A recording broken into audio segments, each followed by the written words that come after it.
नमस्ते सब लोग, मैं जेसिका हूँ और आज इनविजिबल इंडिया के पॉडकास्ट के एपिसोड में I'm going to tell you guys about the top 5 craziest raw experiences that have happened to me in my 15 years in India.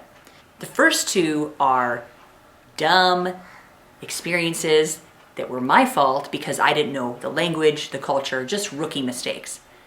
One, natural disaster. One, religious experience, and of course, everyone has to have a good wild animal story. So let's get into it.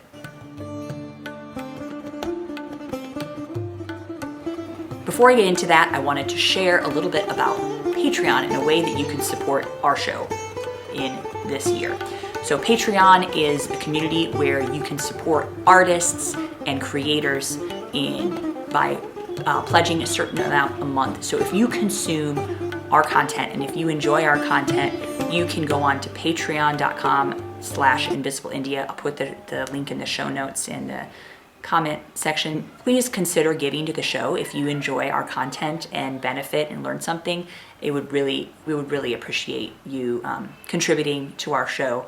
You can sign up for as little as, I believe, $3 a month, and you do get perks whenever you sign up. You get specialized content and special information and insights into the show.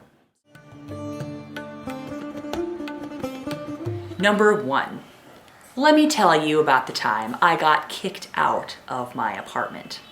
I was new in the city. I had just gotten an internship and I had moved into this apartment where it was another foreign woman and I think she was from Romania. And we had moved into this apartment to both have an internship with this IT company. This was in northern India in a smaller town. So basically, we moved into this place, we got it all set up. It was the first night we were going to sleep there, and we had a little housewarming get-together with some of our colleagues. And naive me, we had everyone over, and it was basically this apartment was the top floor of someone's house, like kisi ka ghar tha. It was actually someone's proper house. This auntie and this uncle were very strict vegetarian. Their house always smelled like ghee. They were very old school, very religious. And so having a foreign woman living in their house, I think, was already a bit of a stretch, but I'm sure they were appreciative to have, a renter. And so basically I had to walk through part of their house to get to my place. And they could see everyone that was coming or going. And I thought, this would be good. This is a security thing. This is safe. This is secure. I'm not going to have any problems. Well, I basically went up to my house on this first night, had the party, and then one of my colleagues, who is also a foreigner, he was late. So he came by himself. And so it looked as if here this woman is having random men over that are by themselves.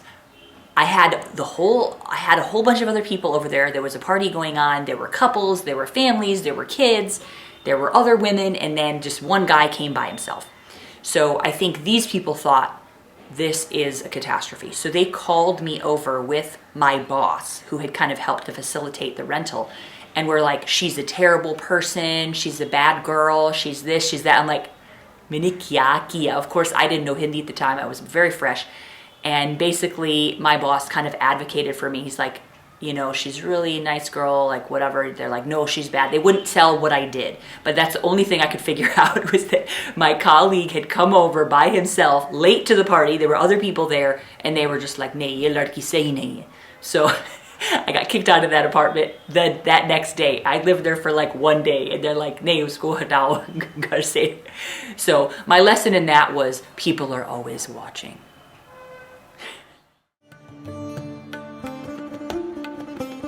Number 2, of course, everyone has to have a good cow poop story. So my initial cow poop story, of course, this is again, not knowing the culture, not knowing the language, not knowing the surrounding circumstances. So here I was walking with some friends on the main road. This is again in North India in my first couple of years during my internship in Haridwar. So I was walking down the road with a group of friends, guys and girls both, and there was something, the guys had gone one way back to their house, and the girls, myself and my roommate and I had moved, again to a new apartment.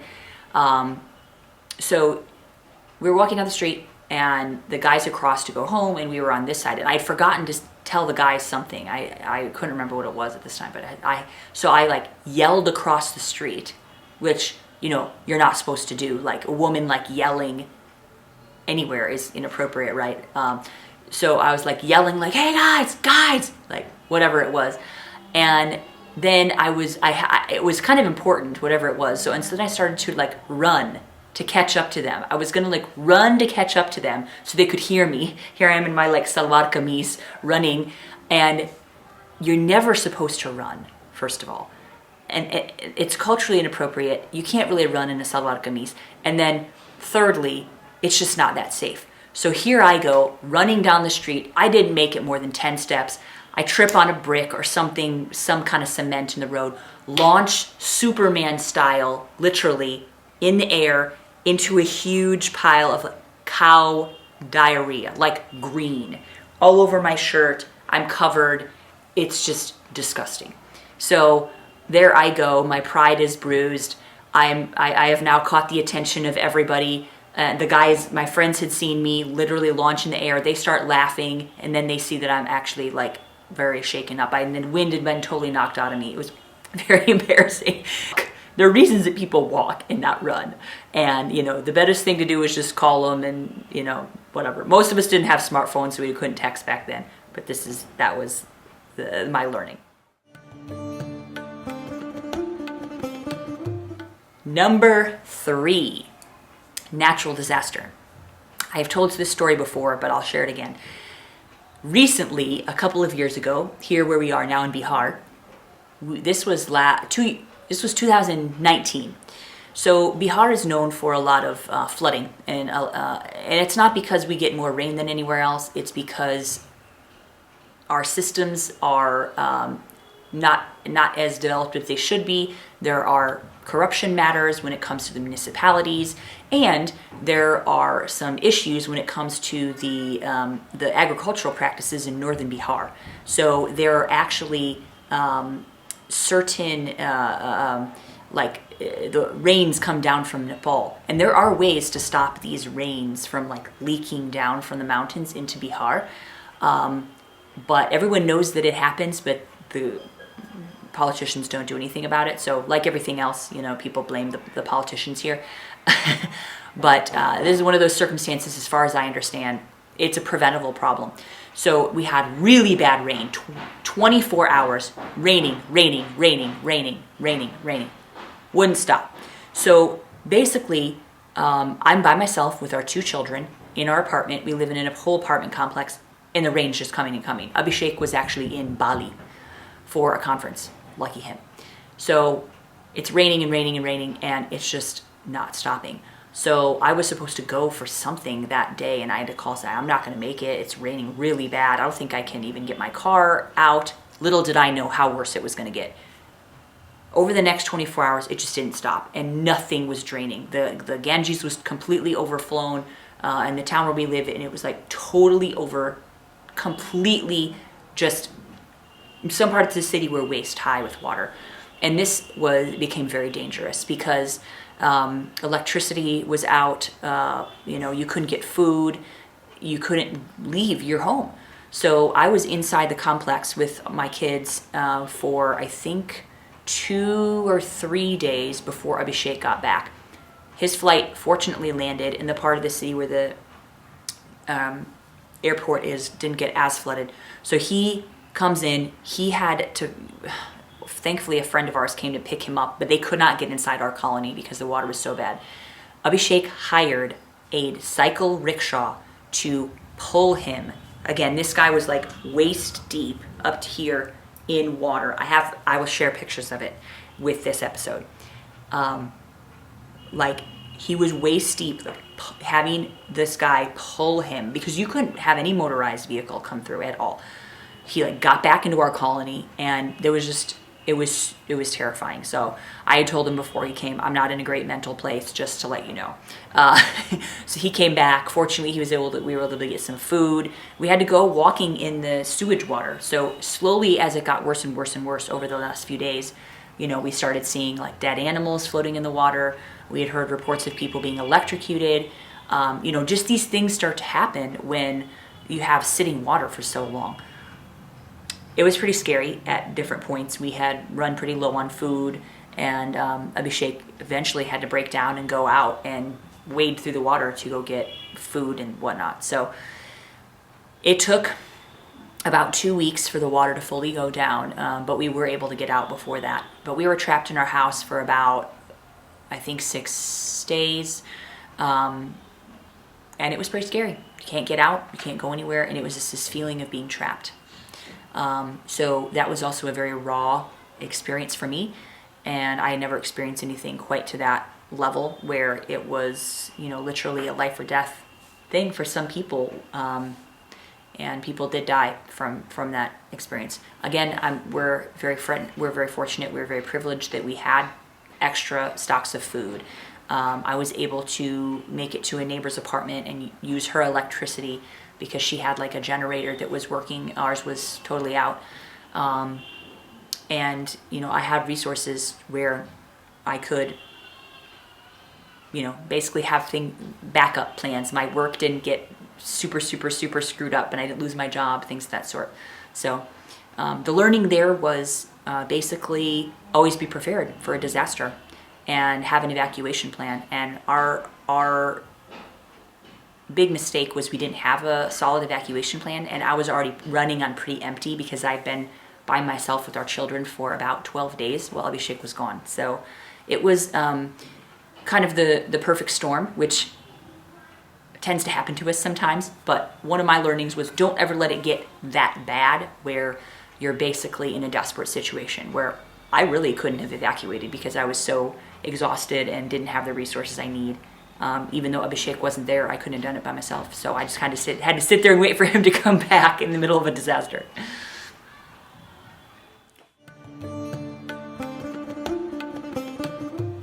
Number 4. Okay.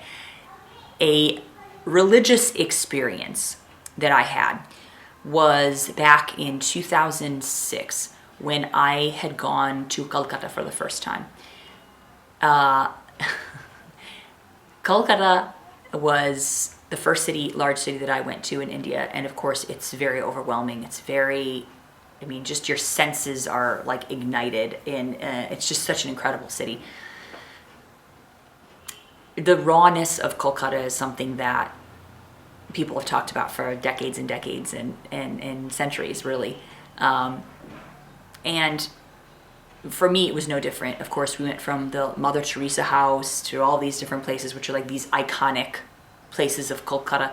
The different architectures, and even Park Street, and all of these little dhabas, or they don't call it dhaba there, but these different places in Kolkata to eat and see the different architecture and different communities is really incredible.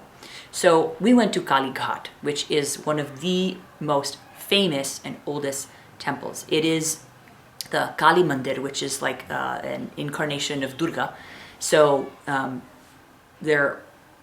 we were going. I went on with a group of students, and our guide had told us that this is one of the places where they used to do human sacrifices. Again, I don't know how true that is. But this is what we were told. So I had gone in with this mindset of being a little bit scared. And you can imagine me, I'm like 23 years old. So I didn't know anything. I mean, I had grown up, I had like never seen an animal being slaughtered before. So this was going to be new for me. So anyway, and I don't mean to criticize anyone's religious experience. I'm just sharing my own feelings of shock and feelings of just like raw experience from being a newbie and not understanding the culture and the different religious experiences others were having. So here I am, and they said, oh, they're gonna sacrifice different animals. So they're gonna sacrifice different things. And most people, this is one of the only temples at the time in India, from what I understand, that was still doing like live sacrifices. Most places don't do this, but this was one that's still doing it. And there are other places in Kolkata and different parts of Odisha, and many of you know a lot more than this about this than I do. So feel free to comment and let me know the other temples that do this if you want to get into a conversation more in depth. But so Kalighat, they were going to be sacrificing a buffalo, and so we had gone, this group of students, and none of us knew what to expect. But there's this little girl standing there with literally a lollipop, and she's like licking the lollipop. And here chanting, the Panditji start chanting, and they're getting ready to do the sacrifice. And there's this little girl just like sucking a lollipop, and so they take the big, huge. It's not a machete, but it's a thing they use in the temple to specifically cut the animal. And they take this buffalo, this is huge animal, and they like slice the head off. It's just, you can imagine. And this little girl is just sitting there, just like licking a lollipop, as if she does this all the time. So I realized, like, I'm missing something here. That this is somewhat normal experience for other people. And I know there would be many people, that Indians, Hindus even, that would be very disturbed by watching that. But in this case, these people were regular bhaktas at this temple, and so they were totally familiar with this. But for me, it was like a very shocking, not criticizing anyone's religious experience or saying that there's anything wrong with doing this, but I just was like very shocked by that experience personally at that time. I think it would be different now that I've been in India for a long time, and I see dead animals all the time now, so it's no big deal.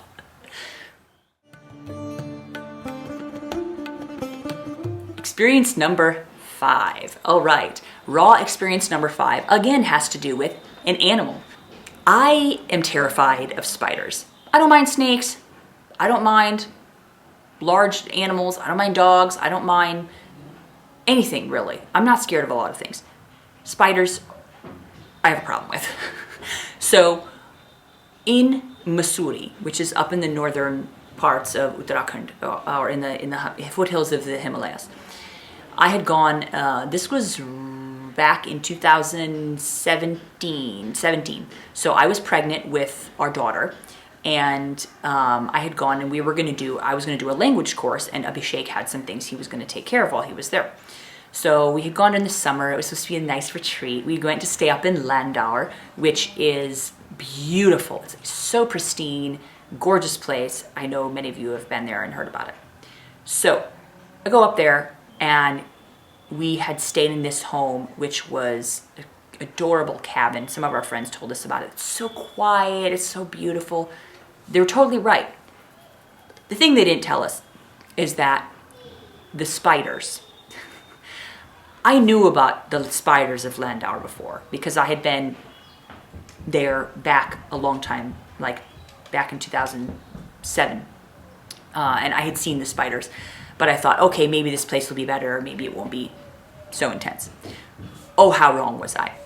Apparently, the monsoon had kind of started early in the summer, so here we had these spiders were literally coming out of the walls. And the friends of ours who had stayed there before, they said, oh, we saw like 1 or 2 the whole month we were there. I saw 1 or 2 in the first hour. I saw every day, every time we came back, there was one. And these are not little, these are quite large. Like, they're definitely about the size of my palm, and like hairy, and you can see the eyes, like those kind. And the locals just thought that, the local guard and those that were staying there to manage the property just thought that I was literally like the biggest idiot ever, because I was so scared and I could not sleep with these spiders in my room. There's like, every time I would like move a towel, I would like shake out the towel, and so they're like, I'm flying out of there, like, oh my God, like I just couldn't. And I was pregnant, I just could not handle it. So I was trying to deal with it. I ended up borrowing a machardani, the mosquito net from a friend that we had up there. And like, I literally cannot sleep with these spiders like hanging all over the whole walls and everything. So within a week, I think we had seen about 25 to 30 of these large spiders. Every time we came in, they would come out at night and just sit on the wall like, so I just was complaining to Abhishek, I really can't stay here. This is so hard for me, blah, blah, blah, blah, blah, blah, blah, blah. Finally, the last straw. We knew that there were scorpions in the area. And I was a little bit scared that I was gonna see one, but I just kind of was like real concerned about the spiders.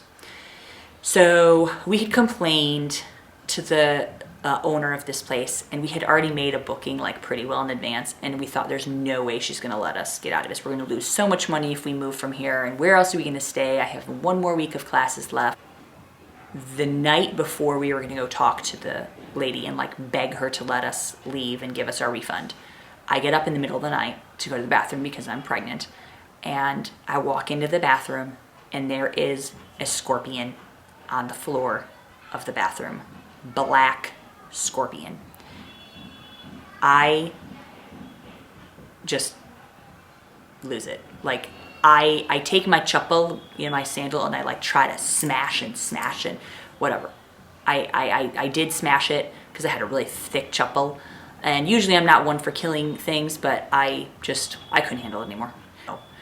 The next morning we got up and I told the lady who owned the place, I said, I cannot stay here anymore. I'm so sorry. Could you please refund our money? I told her the whole story. I'm pregnant, blah, blah, blah, the scorpion, blah, blah, blah, blah, blah, blah, blah, blah, blah, blah, blah.